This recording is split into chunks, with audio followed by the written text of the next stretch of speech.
فاتحہ.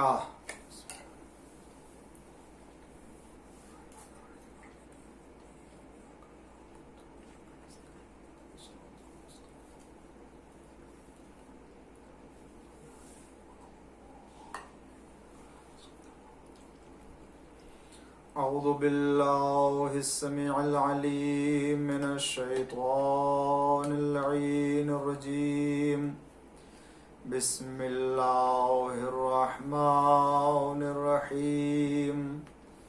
الحمد للہ المعروف من غیر رؤیت والخالق من غیر منصبت.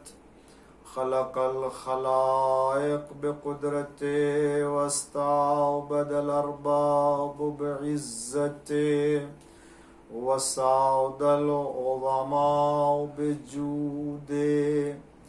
والصلاة والسلام والتحية والإكرام على البشير النذير السراج المنير حبیب الہ العالمین ابی القاسم محمد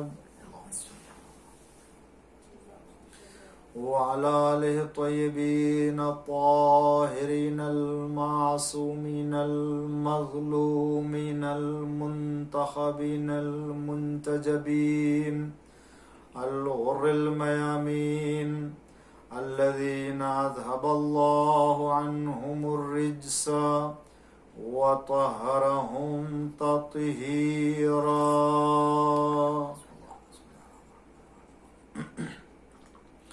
لا سيما الإمام المبين بقية الله في الأرضين الحجة الثاني عشر والمهدي المنتظر عجل الله تعالى فرجه الشريف. اللهم لعن أول ظالم ظلم حق محمد وآل محمد وآخر تابع له على ذلك.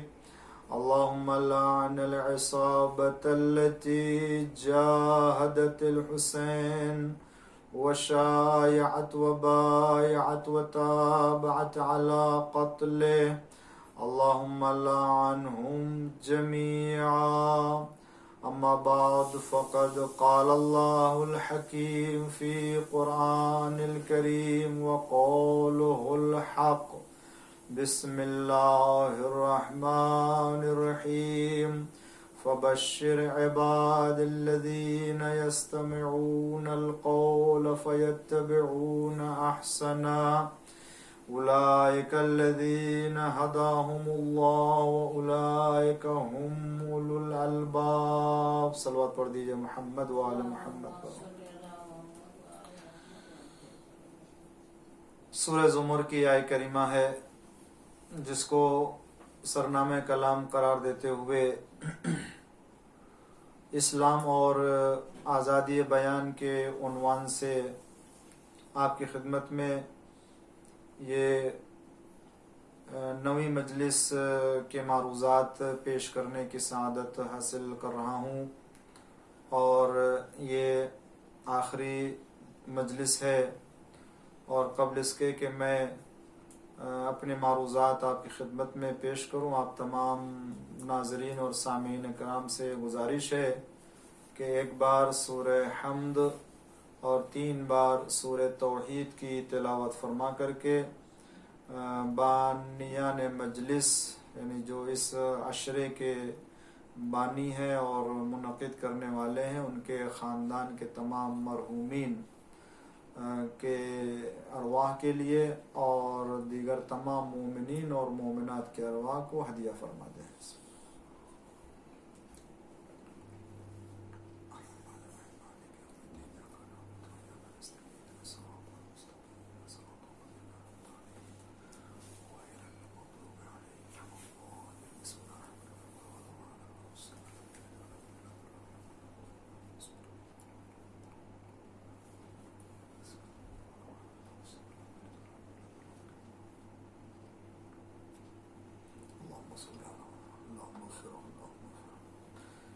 آپ حضرات مل جل کر کے ایک اور بلند آواز سے صلوات پڑھیں محمد اور آل محمد علیہ السلام پر۔ ناظرین اکرام، اسلام اور آزادی بیان کے عنوان سے کہ خداوند عالم نے انسانوں کو اپنی بات پیش کرنے اور اپنی بات بیان کرنے کی کس حد تک آزادی تھی، خداوند عالم نے قرآن کریم میں بھی اسے بیان کیا کہ تم غور کرو، فکر کرو، افلا یعقلون افلا تعقلون، تدبر کرو، غور کرو، فکر کرو، سوچو، تاکہ تمہیں ان تمام باتوں کے درمیان میں جو اچھی باتیں ہیں اس کا انتخاب کرنے کا موقع ملے۔ کہ اللہ فرماتا ہے کہ یہی صاحبان ہدایت ہیں اور صاحبان عقل ہیں کہ جو باتوں کو سنتے ہیں اور اچھی باتوں کا انتخاب کر لیتے ہیں۔ میں اپنے تمام ناظرین، وہ خواہ اسلام سے تعلق رکھتے ہوں یا اسلام سے تعلق نہ رکھتے ہوں، وہ تمام ناظرین کے خواہ وہ خود مذہب اہل بیت سے تعلق رکھتے ہوں یا نہ تعلق رکھتے ہوں، ہماری ان تمام مجالس کے جو بیانات اور جو معروضات رہیں، میں نے ان کو ایک علمی اور عقلی اور انسانی فطرت کی بنیاد پر پیش کیا ہے، جسے ہمیں قرآن اجازت دیتا ہے کہ ہم ایک دوسرے کے باتوں کو سنیں اور جو اچھی باتیں اس کا انتخاب کر لیں۔ تو میں تمام اپنے ناظرین اکرام کو دعوت فکر دیتا ہوں کہ وہ ان باتوں کے اوپر غور کریں، توجہ کریں کہ واقعاً اسلام کے احکام و دستور کے اوپر عمل کرنے کا کون سا راستہ ہے، کیونکہ اللہ تعالیٰ نے ہم سب کو ایک دین اور ایک راہ کے اوپر چل کر کے خدا کی عبادت کرنے کا حکم دیا گیا ہے۔ الگ الگ مسالک یا الگ الگ مذاہب یا الگ الگ ادیان میں رہتے ہوئے خدا کی پرستش کی ہم کو دعوت نہیں دی گئی ہے، لیکن اسی کے ساتھ ساتھ ہم ان تمام راستوں کو سمجھنے کے لیے ایک دوسرے کے احترام اور ایک دوسرے کی عزت کے پابند بھی ہیں کہ ہم کو نہ دوسرے خود کے خداؤں کو برا بھلا کہنا ہے، نہ دوسرے کے خداؤں کی توہین کرنا ہے۔ ہمیں علمی گفتگو اور عقلی گفتگو اور منطقی گفتگو کی بنیاد پر بحث کرنا ہے، اور بحث میں جو عمدہ عقلی طور سے نظریہ سامنے آئے اس کا انتخاب کریں قرآن کی روح سے، اس کو چھوڑے نہیں، جب ثابت ہو جائے تو پھر اس کا انتخاب کریں، اس لیے کہ خدا فرماتا ہے فَيَتَّبِعُونَ أَحْسَنَا، سن لینے کے بعد ٹھہر نہیں جاتے ہیں۔ جیسا کہ بہت سے افراد ایسے ہیں کہ انہیں معلوم ہوتا ہے کہ حق بات کہاں ہے، انہیں اچھے طریقے سے واضح ہو جاتا ہے کہ ہمیں کس کی راستے پر چلنا چاہیے، سب واضح ہونے کے بعد، سب روشن ہونے کے بعد، اس کے بعد بھی اگر انسان باطل کے راہ کے اوپر قائم رہے اور غیر صراط مستقیم پر رہے تو یہ قرآن کی روح سے درست نہیں ہوگا۔ اس لیے کہ قرآن کہتا ہے مختلف اور متضاد باتوں کو سنتے ہیں اور اس میں سے اچھی باتوں کی پیروی کرتے ہیں۔ جب تک پیروی نہیں ہوگی اچھی بات کی، اس وقت تک سننے کا کوئی فائدہ نہیں ہوگا، اور اسلام ایسے لوگوں کو تعریف کی نگاہ سے نہیں دیکھے گا۔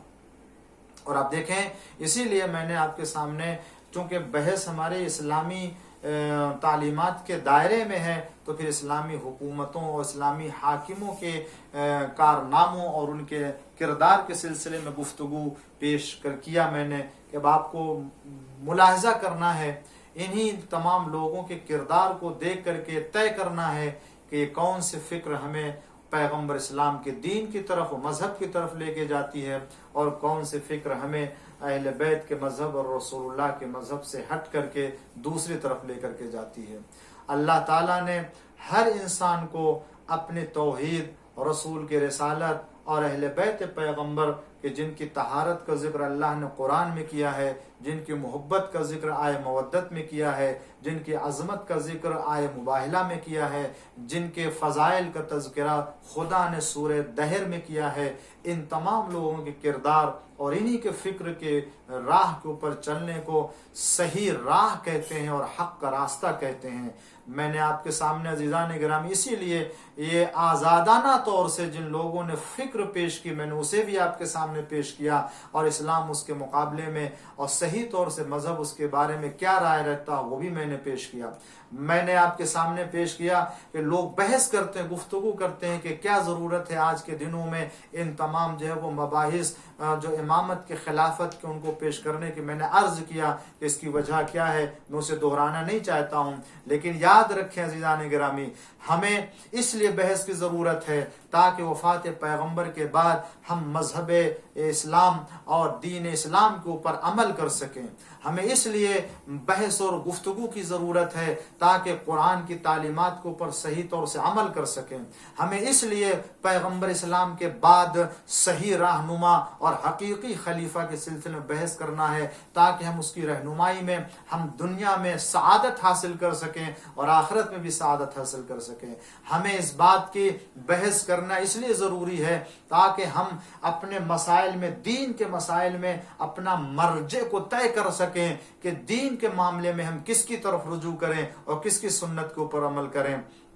اس لیے بھی ضروری ہے بحث کرنا, گفتگو کرنا کہ حضور نے فرمایا ہے کہ اگر کوئی زمانے کے امام اور خلیفہ کی معرفت کے بغیر دنیا سے چلا جاتا ہے تو جاہلیت کی موت مرتا. لہذا ہم بحث کر کے, ہم گفتگو کر کے, ہم آزادانہ طور سے, علمی اور منطقی طور سے بحث کر کے یہ نتیجہ حاصل کر سکیں کہ آج کون زمانے کا امام ہے جس کی پیروی کر کے جہالت کی زندگی سے بچ سکتے ہیں. اور اگر گفتگو کی جائے گی اور علمی گفتگو اور بحث منطقی کی جائے گی قرآن کی روشنی میں, احادیث پیغمبر کی روشنی میں, کہ جو حدیث ثقلین ہے, حدیث مدینہ ہے, حدیث طیر ہے, حدیث منزلت ہے, حدیث سفینہ ہے, یہ جتنی حدیثیں اور قرآن کی آیت میں دیکھ لیجئے, خود آیہ تطہیر ہے, آیہ مباہلہ ہے, آیہ مودت ہے, سورہ دہر ہے, آیہ ولایت ہے, یہ ساری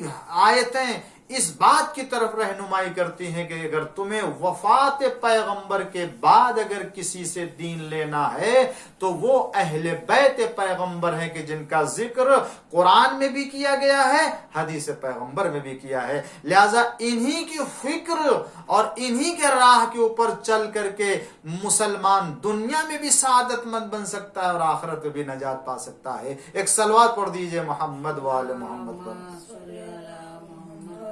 مگر ہمیں سمجھنا ہوگا کہ اہل بیت علیہ السلام کی ولایت اور امامت کا مفہوم کیا ہے. اہل بیت کو خداوند عالم نے اگر لوگوں کا رہنما قرار دیا, لوگوں کا قائد قرار دیا, لوگوں کے لیے دینی مرجع کی حیثیت سے قرار دیا ہے تو اس کا مطلب کیا ہوتا ہے؟ اس لیے کہ اب اگر ان کے راستے کے اوپر چلنا ہے تو پھر ہمیں کسی اور راستے کو نہیں دیکھنا ہے, پھر ہمیں کسی اور راستے کی طرف نہیں جانا ہے. انہی کے رس لے کے یہی پیغمبر کے دین کے عالم ہے, یہی پیغمبر کے علم کے عالم ہے, یہی پیغمبر کے بتائے ہوئے رہنما ہے, یہی مفسر قرآن ہے, یہی معلم قرآن ہے, یہی جانشین پیغمبر ہیں, یہی ہمارے لیے دینی رہنمائی کے وسائل فراہم کر سکتے ہیں. اور آپ ہی کی رہنمائی میں واقعی طور سے انسان گمراہیوں سے بچ سکتا ہے آج کے زمانے میں بھی.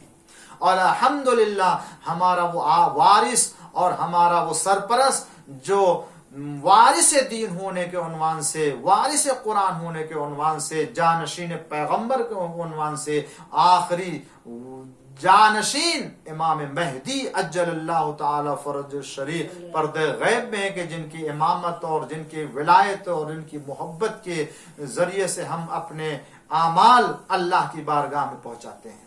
لہذا امامت اہل بیت علیہ السلام کو چھوڑ کر کے نہ کوئی اللہ کی بارگاہ میں اپنے عمل کو پہنچا سکتا ہے اور نہ کسی طرح کے سعادت مند سے ہمکنار ہو سکتا ہے. تو آزادی اور انسان کو ہر فکر اور ہر رائے پیش کرنے کا اگر حق ہے تو اس کے مقابل میں ان کی باتوں کو بھی سننے کا حق ہے. یعنی اگر آپ اپنی بات پیش کرنا چاہتے ہیں تو پھر دوسروں کی بھی بات کو بھی سنیں. لہذا امامت کے سلسلے میں یہ نظریہ پیش کیا گیا, اگرچہ یہ نظریہ درست نہیں ہے اور صحیح نہیں ہے. لوگوں نے چاہا کہ اہل بیت علیہ السلام کے امامت کی عظمت کو گھٹا دیں, لوگوں نے چاہے امامت اہل بیت علیہ السلام کی منزلت کو ذرا کم کر کے بیان کریں. عام قیادت کی طرح سے، عام امامت کی طرح سے، عام خلافت کی طرح سے امامت اہل بیت علیہ السلام کو بھی لوگوں نے پیش کرنا چاہا، اور یہ چاہا کہ جس طریقے سے دنیا میں لوگوں کو لیڈرشپ مل جاتی ہے، لوگوں کو انتخاب کے ذریعے سے منتخب کر لیا جاتا ہے، شاید وہ یہ سمجھتے ہیں کہ اہل بیت علیہ السلام بھی اسی طریقے سے ہیں، اور لوگوں نے اگر ان کو انتخاب کر لیا تو یہ قائد اور یہ امام ہو جائیں گے، اور اگر انتخاب نہیں کیا تو یہ امام نہیں ہوں گے۔ یہ مسئلہ نہیں ہے عزیزان گرامی۔ پہلی بات تو یہ کہ امامت کا منصب الہی منصب ہے، یہ کسی کے دینے سے نہیں ملتا ہے، خدا کا منصب ہے تو اللہ جسے دیتا ہے اسے ملتا ہے، اور اللہ جسے نہیں دیتا ہے اسے نہیں ملتا ہے۔ حتیٰ پیغمبر کے اختیار میں بھی نہیں ہے کہ یہ کسی کو دے دیں۔ خدا بند عالم نے اپنے پیغمبر کے ذریعے سے اعلان کروایا ہے لوگوں کے سامنے اہل بیت کے سلسلے میں، جس کی پہلی کڑی امیر المومنین علی ابن ابی طالب علیہ السلام ہے۔ اللہم صلی اللہ علیہ وسلم۔ لہذا کوئی یہ نہ سمجھے کہ لوگوں کے دینے سے مل جاتا ہے، یا لوگوں کے سلب کرنے سے یا چھین لینے سے چھن جاتا ہے، نہیں عزیزان گرامی۔ اسی خیال سے، شاید اسی جو ہے وہ عقیدے سے لوگوں نے کہا کہ جو ہے وہ اگر امیر المومنین علیہ السلام کا اختلاف تھا خلفاء سے اور صدر اول کے حاکموں سے، تو یہ اختلاف اس لیے اختلاف نہیں تھا کہ آپ جو ہے وہ انتخاب کے معیار کے سلسلے میں کسی طرح کے معیار کو آپ قبول نہیں کرتے تھے، نہیں۔ وہ کیا کہتے ہیں، آپ غور سے سنیں، جو اہل بیت علیہ السلام کی اس امامت کے سلسلے میں نظریہ پیش کرتے ہیں، میں اس کی وضاحت کر کے اس کا جواب دینا چاہوں گا۔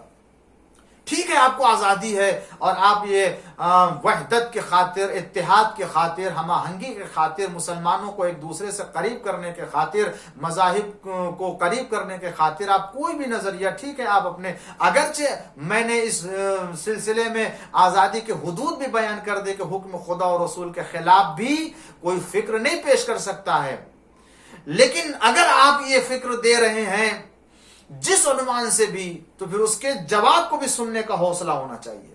لہذا کہا یہ گیا کہ اہل بیت علیہ السلام، خاص طور سے امیر المومنین علی ابن ابی طالب علیہ السلام، اللہم صلی علی محمد اگر کسی طرح کا اختلاف رکھتے تھے تو یہ اختلاف ان کا امت سے، یا یہ کہ جو ہے وہ خلفاء سے، یہ اختلاف اس بنا پر نہیں تھا کہ ان لوگوں نے جمع ہو کر کے انتخاب کیوں کر لیا، لہذا آپ ان لوگوں کے شورا یا ان لوگوں کے انتخاب کے سلسلے میں اختلاف نہیں تھا ان سے، بلکہ اختلاف جو تھا اس بات میں تھا کہ شورا میں انتخاب جس کا ہونا چاہیے اس افضل کا ہونا چاہیے تھا، جو اصلح ہے اس کا انتخاب ہونا چاہیے تھا، جو سب سے زیادہ صلاحیت رکھتا ہے اس کا انتخاب ہونا چاہیے۔ اور چونکہ امیر المومنین علیہ السلام اپنے کو سب سے افضل جانتے تھے، اپنے کو سب سے عالم جانتے تھے، سب سے اقضا فیصلہ کرنے والے، سب سے بہتر آپ جانتے تھے، سب سے جو ہے وہ اشجاع بہادر آپ جانتے تھے اپنے کو، اور افضل سب سے آپ اپنے آپ کو سمجھتے تھے، تو امیر المومنین السلام کا اختلاف اس بات میں تھا کہ تم سب لوگوں نے مل کر کے مجھے کیوں نہیں انتخاب کیا، دوسروں کو کیوں انتخاب کر لیا۔ یہ کہنا چاہتے ہیں کہ علی علیہ السلام کا اختلاف اس بات میں تھا۔ اگرچہ ناظرین شاید میں اپنی بات پہنچا سکا ہوں لوگوں کے فکر کا اور لوگوں کے عقائد کا، یعنی شیعہ عقیدے کے مقابلے میں جو ایک نظریہ پیش کیا گیا ہے، یہ اگر میں پہنچا سکا ہوں تو میں اس سے سلسلے میں اور وضاحت کرنا چاہتا ہوں۔ پھر سے میں عرض کرتا ہوں کہ شیعہ نظریے کے مقابل میں ایک نظریہ یہ پیش کیا جاتا ہے کیا کہ علی علیہ السلام اپنے کو سب سے افضل جانتے تھے، لہذا اختلاف اور ان کا نزاع، جھگڑا جو تھا اس بات میں تھا کہ تم نے مجھے کیوں نہیں منتخب کیا۔ انتخاب کے معیار میں، حاکم کے انتخاب کے مبنا اور معیار میں انتخاب نہیں تھا، یعنی تم سب نے جمع ہو کر کے جو حاکم کے انتخاب کیا ہے، یہ جمع ہو کر کے انتخاب کرنا صحیح ہے، مگر تمہیں میرا انتخاب کرنا چاہیے اس لیے کہ میں افضل تھا۔ اس رائے کو، اس فکر کو پیش کیا ہے، جبکہ شیعہ اثنا عشری اور مذہب اہل بیت علیہم الصلوۃ والسلام کا جو نظریہ ہے، جو عقیدہ ہے، وہ یہ ہے کہ امیر المومنین علیہ الصلوۃ والسلام کا اختلاف اس بات میں نہیں تھا جس میں بیان کیا گیا ہے۔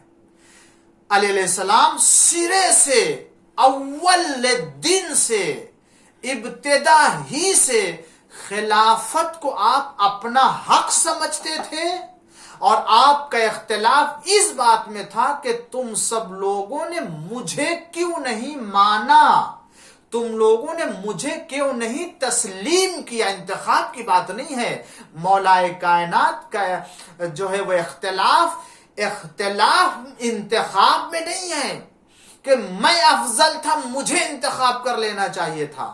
مولا کائنات یہ نہیں کہہ رہے تھے کہ میں افضل ہوں، تم کو مجھے منتخب کرنا چاہیے، بلکہ مولا کائنات یہ کہہ رہے تھے کہ خدا کے حکم سے، رسول کے ذریعے سے میرے نام کا اعلان ہوا ہے اور مجھے نصب کیا گیا ہے، لہذا مجھے تسلیم کیا جائے، اور میرے علاوہ کسی دوسرے کو یہ حق نہیں ہوتا ہے۔ ایک صلوہ پڑھ دیجئے محمد والے محمد۔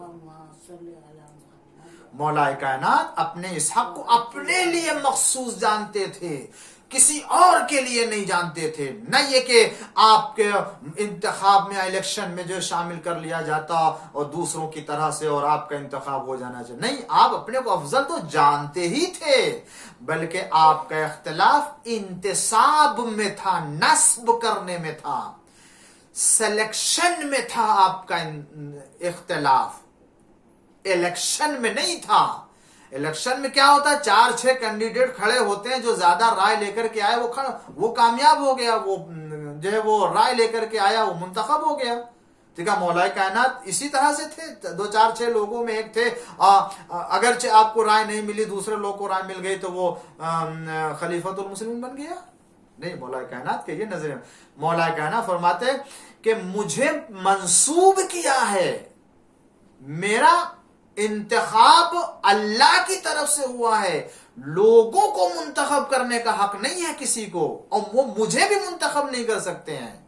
یہ تو ان کو چاہیے کہ مجھے تسلیم کر لیں، اور اسی لیے حضور اکرم نے غدیر کے میدان میں بیعت لی تھی، اور بیعت لے کر کے آپ اس حکم خدا کو جو امامت اور ولایت کے سلسلے میں تھا، اسے مقرر کر دینا چاہتے، اسے ثابت کر دینا چاہتے تھے، اسے تثبیت اور تحکیم کر دینا چاہتے تھے، یعنی کہ کوئی اس سے منحرف نہ ہو، اس لیے بیعت کرائی تھی۔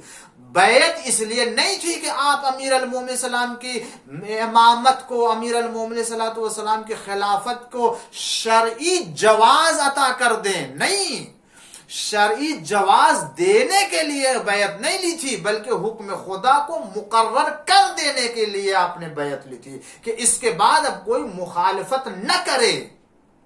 اس لیے، اور اسی لیے مولا کائنات نے ایک جگہ نہیں کئی جگہ پر اپنے اس حق کو اپنے لیے مخصوص قرار دیا ہے، کسی اور کے لیے مخصوص قرار نہیں دیا ہے۔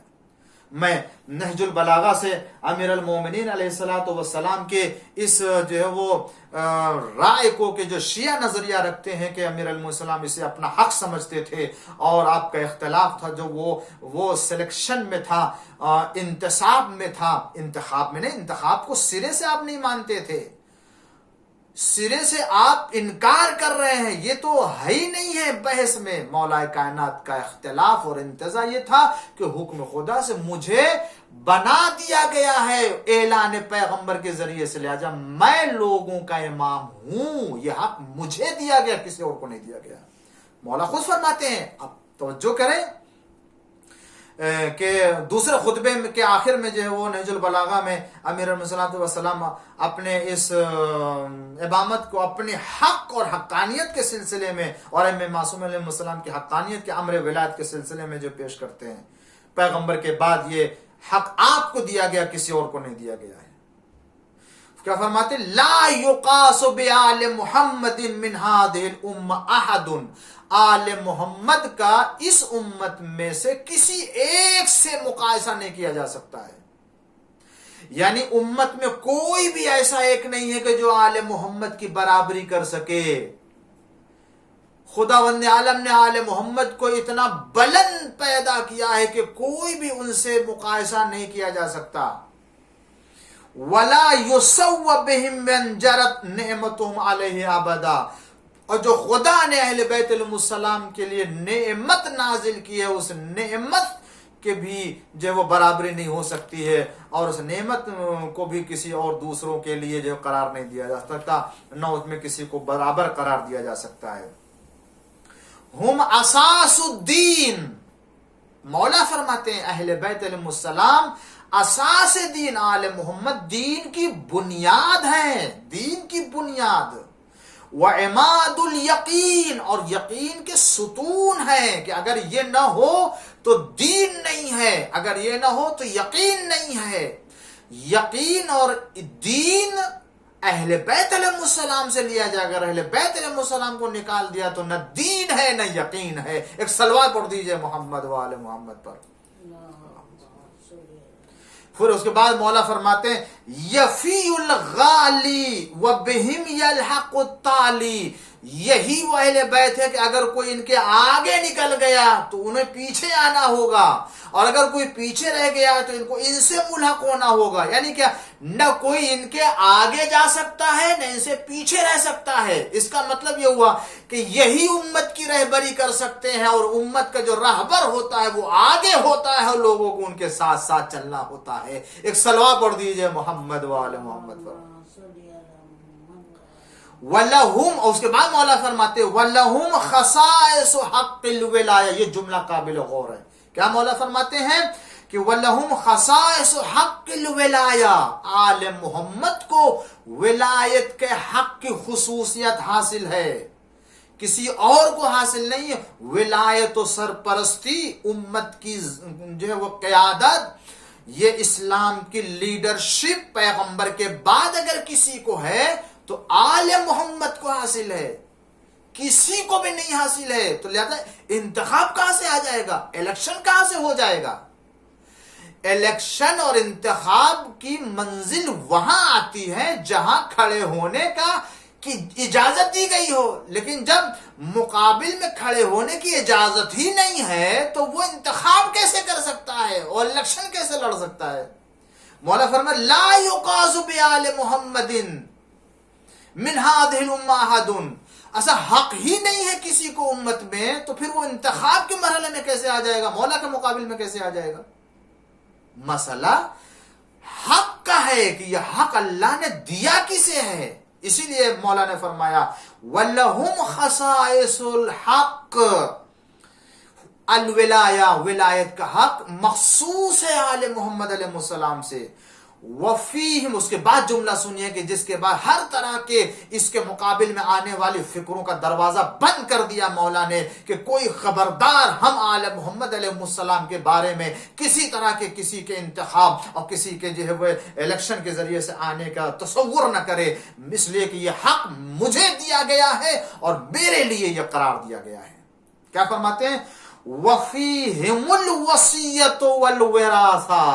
آل محمد ہی کے لیے وصیت بھی ہے، وراثت بھی ہے، یعنی جانشینی پیغمبر بھی ہے اور علوم پیغمبر اور کمالات پیغمبر کے وارث بھی یہی ہیں. لہذا جب وصی بھی یہی ہے پیغمبر کے وارث اور جانشین بھی یہی ہیں، تو پھر امت کو نہ انتخاب کرنے کا حق پہنچتا ہے نہ الیکشن کرنے کا حق پہنچتا ہے. لہذا مان لینا چاہیے کہ حق آل محمد کے لیے ہے، کسی اور کے لیے نہیں ہے. لہذا یہ نہیں کہہ سکتے کہ مولا کا انتخاب الیکشن میں نہیں تھا اور انتخاب میں نہیں تھا بلکہ افضلیت کے بارے نہیں. مولا کائنات کا اختلاف انتصاب میں تھا کہ تم نے تسلیم کیوں نہیں کیا، اس لیے کہ اللہ نے مجھے منسوب کیا ہے. نہ یہاں الیکشن کا مسئلہ آئے گا نہ انتخاب کا مسئلہ آئے گا. کوئی جب آل محمد کے مقابل ہی نہیں آ سکتا ہے تو اس کے مقابل میں کھڑا کیسے ہو سکتا ہے؟ ایک صلوات پڑھ دیجئے محمد و آل محمد پر. اور اس کے بعد جملہ فرماتے ہیں مولا کہ الان اذ رجع الحق الى اہلہ. یہ جملہ قابل غور ہے. مولا کیا فرماتے ہیں؟ جب آپ کی ظاہری بیعت ہوئی اور 25 سال کے بعد جب لوگوں نے آپ کا جو ہے وہ مولا مانا، جو پہلے مان لینا چاہیے تھا، لیکن جب آپ کی آ کر کے بیعت کی تو پھر آپ نے ایسے موقع پر ایک جملہ فرمایا، کیا؟ الان، اب اس وقت آ کے اذ رجع الحق الی اہلہ، حق واپس آیا ہے اپنی جگہ پر۔ مولا کیا فرماتے ہیں؟ اب جا کے حق اپنی جگہ پر واپس آیا۔ کون سی چیز واپس آتی؟ رجع یعنی واپس پلٹنا۔ پلٹنے کا مطلب کیا ہے؟ کہ یہ کسی اور جگہ تھی کہ جو اس کی جگہ نہیں تھی، اب یہ پلٹ کر کے اپنے اہل کے پاس آیا۔ اہل ہی امام نے فرمایا، اس کا مطلب یہ ہوا کہ اب تک یہ حق جہاں تھا حق والوں کے پاس نہیں تھا، یا یہ کہہ لیجئے کہ اب تک جہاں یہ حق تھا وہ اہل کے پاس نہیں تھا، اب جو آ رہا ہے وہ اہل کے پاس آ رہا ہے، وہ اس کے اہل ہیں۔ اور شاید اسی لیے پیغمبر نے فرما دیا تھا کہ دیکھو حق علی کے ساتھ ہوگا اور علی حق کے ساتھ ہوں گے، اور علی جہاں تھے وہاں سے کچھ دنوں کے لیے گویا لوگوں نے حق کو ہٹا دیا تھا، جب وہ واپس آیا علی کے پاس تو علی نے فرمایا کہ اب حق اپنی جگہ پر واپس آ گئے، اس لیے کہ علی یہاں ہے، حق کو بھی یہی ہونا چاہیے۔ ایک صلوہ پڑھ دیجئے محمد و آل محمد پر۔ علی معیار حق ہیں، جہاں علی ہوں گے وہاں حق ہوگا۔ اس لیے امام نے فرمایا اب حق پلٹ کر کے اپنی، جس کا مطلب یہ ہوا کہ مولا فرماتے ہیں کہ میرے پاس یہ منصب ہونا چاہیے ابتدا سے، وفات پیغمبر سے لے کر کے وَنُقِلَ إِلَىٰ مُنْتَقِلِهِ، اور اسے منتقل کر دیا گیا ہے اور نقل کر دیا گیا ہے۔ تو عزیزان گرامی، ٹھیک ہے اگر کوئی اپنی فکر پیش کرتا ہے تو مجھے بھی اس کا جواب دینے کا حق ہے، لہذا میں نے مولا کے اس کلام، اس جملے کے کو شاہد بنا کر کے مولا کے عقیدے اور ہم مولا کے اس منصب کو اور اپنے ایک عقیدے کو پیش کیا، تاکہ کوئی یہ نہ کہہ سکے کہ مولا کائنات کا اختلاف کسی اور بنیاد پر تھا۔ نہیں، مولا کائنات اگر آپ جا رہے تھے دربار خلافت میں اور مشورہ دے رہے تھے تو یہ اس لیے نہیں کہ آپ ان کے کام سے راضی تھے، بلکہ اس لیے کہ آپ اس کے ذریعے سے اسلام کی مصلحت کو سمجھتے تھے اور دین کی بقا کے خاطر آپ جا رہے تھے، اور دین کو رسوائی سے، قرآن کو ذلت سے، مسلمانوں کو رسوائی سے بچا رہے تھے، جس کی بنا پر آپ جو وہ جاتے تھے۔ اور دین کے ذمہ دار جب آپ ہیں تو دین کی حفاظت کی ذمہ داری بھی آپ ہیں۔ اسی لیے جب موقع آتا تھا، دین کے بارے میں سوالات کرنے والے آتے تھے اور جواب نہیں دے سکتے تھے تو یہاں دین بدنام ہوتا تھا، پیغمبر کو جھوٹا پیغمبر معاذ اللہ کہہ کے جانے والے لوگ ہوتے تھے، عیسائی آتے تھے، تو آپ آ کر کے جو ہے وہ جواب دیتے تھے اور آپ آ کر کے سنبھالتے تھے اس محاذ کو۔ کیوں؟ اس لیے کہ آپ وارث قرآن ہیں، آپ وارث دین ہیں، لہذا آپ ہی